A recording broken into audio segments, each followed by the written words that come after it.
ऐसी जीत बचा है जिंदगी है। Hey guys, this is Subrata and welcome to fresh new blog. এই বছরের প্রথম আমরা রস খেতে আসলাম এরকম ঘন কুয়াশার মধ্যে। প্রচুর ঠান্ডা গাইস, আর রস খেতে আমরা অনেকজন মিলে আসছি বাইক নিয়ে। খুবই ঠান্ডা লাগতেছে। বছরের শুরুতেই হাড় কাঁপানো শীতের মধ্যে আমরা রস খেতে চলে আসলাম এবং রস খাওয়ার পাগলামিটা মাথায় চাপছে বিদায় হাড় কাঁপানো শীতের মধ্যে বাইক চালিয়ে চলে আসছি রস খাইতে। কত পাগলামি আর যা কিছু হয়েছে সবকিছু তোমাদের মধ্যে তুলে ধরার চেষ্টা করতেছি। আশা করি তোমরা ভিডিওটা দেখতে থাকবে এবং এনজয় করতে থাকবা। রসকর ভূত এতটাই মাথায় চাপছিল যে আমরা 4:30টার দিকে উঠে 5টা 5:30টার মধ্যে আমরা বেরিয়ে পড়ছি বাইক নিয়ে এই ঠান্ডার মধ্যে। তো বাকিটা দেখতে থাকো কি কি হতে থাকে। আর হ্যাঁ, রস খাইতে এসে কিন্তু রসের স্বাদ নিলাম, মোটামুটি ভালোই ছিল। এই হচ্ছে কুয়াশার অবস্থা। এইখানে একটা খেজুর গাছ, এখানে এই দুইটা থেকে পারছে অলরেডি। এইখান থেকে যে রসটা পারছে এটা খাওয়া হয়েছে। চারিদিকে কুয়াশার অবস্থা এই।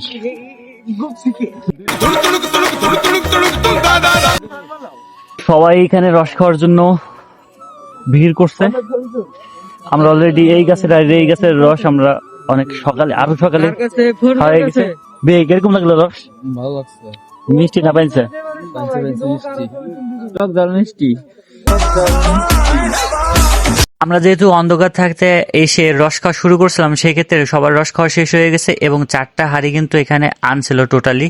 তো 4টা হাঁড়ির মধ্যে 3টা হাঁড়ির যে রস খাওয়া শেষ হয়েছে, আর এই বড়টাতে হচ্ছে অর্ধেকেরও কম আছে, আর বাকিটাও এই বোতলে 2 লিটার বোতলে নিয়ে যাওয়া হবে। এই হচ্ছে এইখানকার প্রসেস। আর বাকিটা তোমাদের দেখাচ্ছে। দেখো সবাই কিন্তু শীতে কাঁপুনি শুরু হয়ে গেছে এই রস খাওয়ার পরে। আর এত পরিমাণে ঠান্ডা ছিল ভাই বলার মতো। সবাই রস খাওয়া শেষে যে যার যার মতো করে বাড়িতে নিয়ে যাওয়ার জন্য চেষ্টা করতেছিল। তবে রস বেশি অবশিষ্ট না থাকায় যে যার যার মতো রস খেয়েই সন্তুষ্ট ছিল। তো ওরা আর কি বাড়িতে নিয়ে যাওয়ার জন্য এই ওনার কাছ থেকে বোতল সংগ্রহ করছিল। এখন এইখানে রস খাওয়া শেষ হয়ে গেছে, রস বাড়ি নিয়ে যাওয়ার জন্য আর কি ওইখানে বোতলে ঘুরতেছে। আর সবাই এখানে ভিড় টিড় করছে। দেন এত কুয়াশার মধ্যে রস খাইতে আসা পাগলামি ছাড়া কিছু না। বিশেষ করে বাইক চালানো আসা যে কতটা প্যারা আর কষ্টদায়ক সেটা বলার বাইরে গাইস। আমরা এমন একটা জায়গায় আসছি, তো এইখানেই হচ্ছে পুকুর, এই সাইডে হচ্ছে খাল, আর ওই পাইতে সাঁকো পার হয়ে যাইতে হয়। দেন সব মিলে খুবই ভালো লাগছে, কারণ এর আগে আমরা যেখানে রসের খোঁজে আসছিলাম ঠিক ওইখানে আসছি। এটা হলো মুকুন্দিয়া থেকে একটু ভিতরে মারডাঙ্গা নামে একটা গ্রাম, ওইখানে আসছি। তো সবাই দেখো এখানে আর কি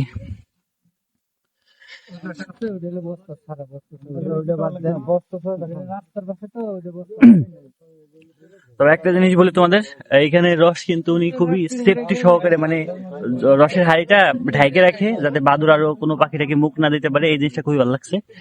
ওইখানে যদি দেখাই নীল একটা নেট, ওইখানে নীল নেট, আর ওনার ওই সাইডে গাছ আছে, যদি ওই কুয়াশার মধ্যে দেখা যাইতেছে না। তবে সব মিলে ভালোই লাগতেছে। জুম করে ছবি তুলতেছে। তুমি কি সিনেমেটিক করতে চাচ্ছ? সিনেমাটিক করো তো, ক্যামেরাটা ধরো, ক্যামেরায় ফোকাস হয়ে যাও। ঠিক আছে। তো গ্যাস ভাবে ওই সিনেমেটিক শর্ট নিতে যাচ্ছে অ্যাপেল দে। তো ওই কেমন নিচ্ছে জানি না। মামু কেসা লাগা?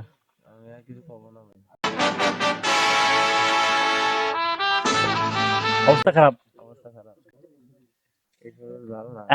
এখন মনে হচ্ছে কি যে দেখতেছি আমার গাট্টি মাটি সব ধরা দিছে, কুয়াশার হচ্ছে বৃষ্টি নামতেছে, এমন অবস্থা। আমাদের এখান থেকে রস খাওয়া শেষ, রস নেওয়া কমপ্লিট। সবাই এখন বাড়ির দিকে যাচ্ছে, সব সাঁকো পার হচ্ছে কিন্তু। আর আমি হচ্ছে সাঁকোর শেষের দিকে আছি, প্রচুর ঠান্ডা লাগতেছে।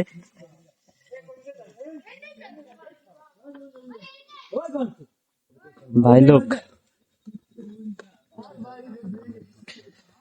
ও সেই ঠান্ডা, সেই রসটা যদিও অনেক মিষ্টি ছিল না।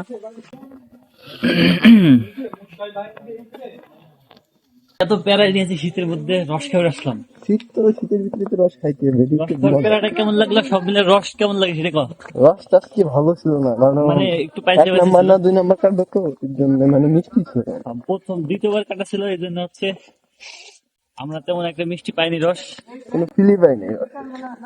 এতগুলো আইছিলাম এই যে 7-8টা গাড়ি নিয়ে, আর খুবই ঠান্ডা। এই ঠান্ডার মধ্যে গাড়ি চালানো যে কতটা প্যারাদায়ক এটা বলার বাইরে। আর রসটা খুবই মিষ্টি ছিল না, এই জন্য হচ্ছে বাড়ির জন্য নেই।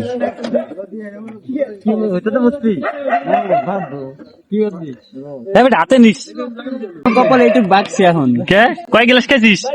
3 গ্লাস। कैसा लगा? अच्छा नहीं लगा, मीठा मीठा नहीं है ना? डायलॉग बता दे तो। इसका थोड़ा थोड़ा मीठा मीठा नहीं है, क्यों क्यों? थोड़ा पिंक कलर है। গ্যাস দেখো যে এত পরিমাণে ঠান্ডা, এত কুয়াশা যে গাড়ির সিট পর্যন্ত ভিজে গেছে। এতগুলো গাড়ি নিয়ে যাবো, কত লোক হয়েছে।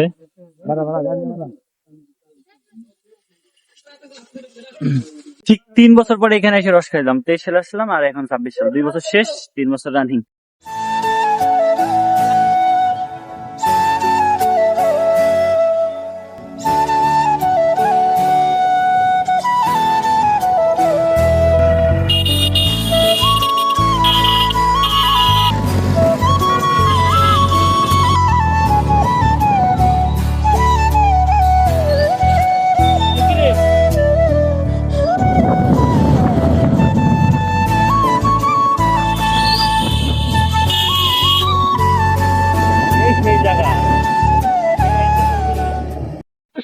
গাইস আমরা এখন হচ্ছে রেল রাস্তার সাইডে চলে এসেছি, সবাই চা টা খাওয়ার জন্য।